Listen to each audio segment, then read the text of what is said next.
Примерно. 4 киімге 4000 теңгедей кетті. Распаковка чек. Коробка, папа әкелген. Мындай пышақ аласың. Осынан кесесің. Жаңа бір кесілген жері бар еді, бала? Кесілген жері бар еді? Кесілген сияқты. Ну, наконец-то видео. Балконики бывают. Мындай ұзын не, мынау? Бұл менің ойымша рюкзак сияқты. Ал багосота қайда бақуқанын? Багосота буатқа? Мынау деген бар ғой, стенаға қойып қоятын сендердің ұйықтайтын жерлеріне. Так, мынандай зат кетті. Ашамыз бірінші. Бірінші жақ осындай органайзерлар. Біз новый шкаф алдық. Балаларға соның шкафқа қойып қоятын органайзер. И тағы брокколи бар. Брокколи емес, ондай жібі ғой бағын. Екі жанынан сөйтіп. Қазір ашып көрсетеміз. Бақуқан мүмкін. Бізде кит та бар. Бұл ондай не дейді? Короче, ішіне сұйықтық құйып, үй жинауға, химия құюға, сондайға арналған. Атын дәл қазір есіме түсіре алмай тұрмын. Енді өте көп коробкалар бар екен, ондай бөлек. Маған қызық болып тұр, әр коробканы ашып көру керек сияқты. Мен наны ашым келіп жатыр. Бізге ондай қызық заттар келіп тұр. Ішінде екеуі бар.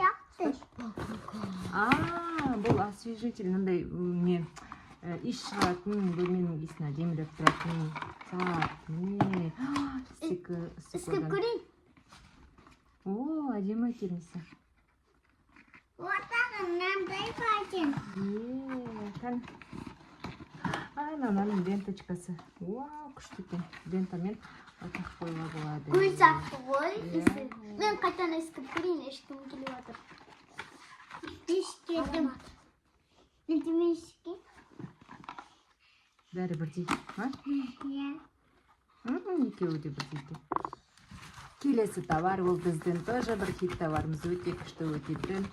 Қайшылар, капибара қайшылар. Менің капибара бар. Менде капибара бар ғой бар. Мынау ма? Тағы да бір мындай коробканы ашып көрмекпіз. Мындай закупкалар бар екен, қыз балаларға арналған. Мындай әдемі закупкалар бар екен. Тағы да бір коробканы ашып көрмекпіз. Оның ішінде тағы да бір коробка бар екен. Бұл не екен? Бұның ішінде екі зат шықты. Бұл бізде салфеткалар. Қызық мына салфеткалар. Салфеткалар машинаға қойып қоямыз. Короче, любой уақыт сүрте беруге арналған. Машинаны сүртуге арналған, үйде кухняға қойып қоюға да болады. Лапка, екі лапка. Жоқ, екеу емес, ішінде көп. Бізде тағы коробкачка кішкентай ғана, балалар өздерінің ойыншықтарын түсіп тұр. Сол ма екен, әлде басқа ма екен? Бұл шынымен бақылған. Екі бақылған шықты ішінен. Екеуі де үлкендей. Және олардың карточкалары. Багусота. Мынандай біріншісі бақылған. Ол фиолетовый. Вау, сондай качественный. Онда бір берген сонша емес болып келді. Енді мынандай. Айналды. Жерге лақтыр жер, көрейік. Өз шашылып кейінен. Өзі орынмен тұрмайды қой. Еш, бақуқаны бұл. Сәл қаттыста. Қамбой. И менікі Сәл қаттыста. Мен андай ма? Жоқ. Қандай рубашкалар келген екен.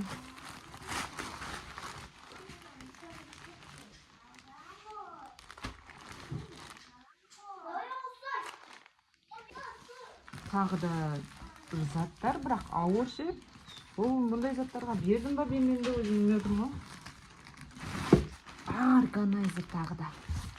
Вау, күшті болды органайзерлар. Ура! Үйге органайзерлар керек еді. Күшті екен еще. Ауыр. Өзінің несін жақсы ұстап тұратын сияқты. Вот так вот. Келесі мынау бізде ақша салып қоятын. Осындай дүние. Мына жерге ақшаларды салып есептеп жазып қоятын. Біздің ең көп товарым осындай шапкалар. Келесі осындай әдемі қыз балаларға арналған кофточкалар келді. Осындай әдемі. Және соған шалбарлар, тазы барлығы осындай бантиктің суретімен. Мынандай экспортный магазиннен келген заттар келді.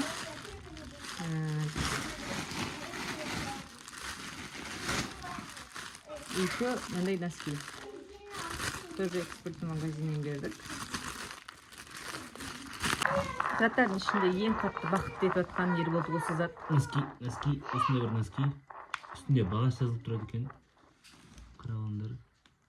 Мынау дұрыс көрінбейді. $15 деп тұр мына жерде. 14.5. 3 пар. Бір пары $5 болса, мынау примерно 7,5 мың теңгеге 3 носки. 7,5 теңге алдым ба, қанша болды? Примерно 3 мыңға ма алған шығармын енді. Үшеуін. Теңгеден алған шығармын енді. Көрейік, қара. Осындай тұра ма? Қазір базардан носкилер қаншадан тұрады вообще негізі? Кім носки алып жүр базардан? Өтірік носкилер 500 теңге тұрады шығар, 600 теңге. Менде носки бар. Мынандай лосина келді. Сол экспорттық магазиннен. Мынау мысалға Ташиба деген. Бұрын Ташиба деген не шығаратын еді ғой? Иә. Бұл Германияның несі екен, міне. Германияның экспорттық магазині. И мынандай футболка. Тоже сол экспорттық магазиннен. Лепсим дейді. Сондай да магазин бар екен. Но бірақ үлкен екен. Мен андай китайский зат шығар деп үлкен размерін бере салсам. Мында жазулардың бәрі жапонша жазылған екен. Келесі тоже пижама. И Тажанаға Ташиба деген магазиннен тоже Германияның Cozy Together деп тұр. Осындай пижаманың үсті. И пижаманың асты. Жаңа жыл Jingle Bell, Jingle Bell, Jingle All the Way.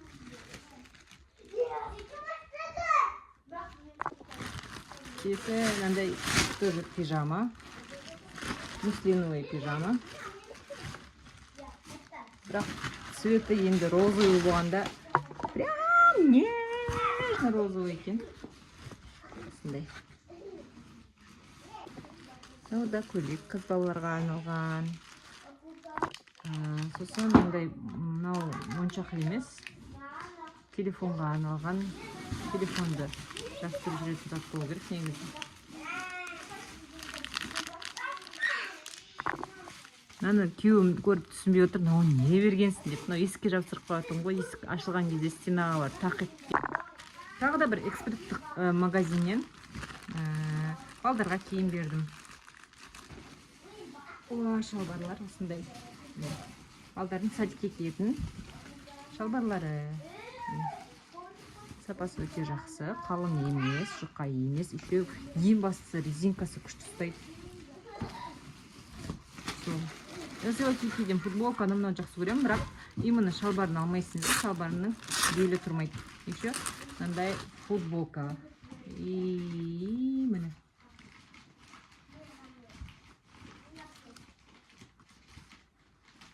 Әдемі футболка. Еще тағы да бір шалбар. Еще бұл шалбарларды мен небәрі 700 теңгеге алдым. Бір шалбардың бағасы 700 теңге тұрады.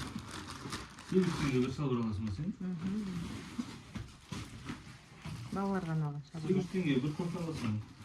700 теңгеге кофе алғанша 3 шалбар аласың. Даже кофе алмайсың. Кофе 1200 боласың, 1300-ден басталады қазір. Міне осы 3 киімге 4000 теңге кетті, примерно. 4 киімге 4000 теңгедей кетті. Экспорттық магазиннен тағы да мындай бір жемпір алдырдым. Нежно болып тұр кәдімгідей. Мындай ваннаға төлке болып қояды. Осындай. Келесі товар ол бізде мындай уже үйге киюге арналған. Осындай двойка. Легкий двойка. Матасы да әдемі. Осындай. Пиндудудан зат бергенде қорқынышты бар ғой. Таубау бәрібір заттардың жақсылығына қарайды да. Мысалы аяқ киім берген, аяқ киімді өсіп салып жүремін адам. Коробкаға салу керек қой, хотя бы өзінің коробкасы болмаса да. Енді сол аяқ киімді ашып көрейік. Ойбай, мына пакетіне де зорға салып жүрген ғой. Деген асты келуі жақсы екен. Ну просто аяқ киімді маған орап жүрген жері ұнамай тұр. Плачетқа орап жүрге бола ма осылай? Ғана бір экспорттық брендтен. Бірақ аяқ киім осенний жақсы. Күшті. Сапасы күшті екен.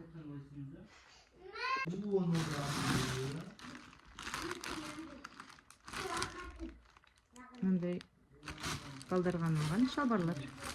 Бұларды сатуға алдым.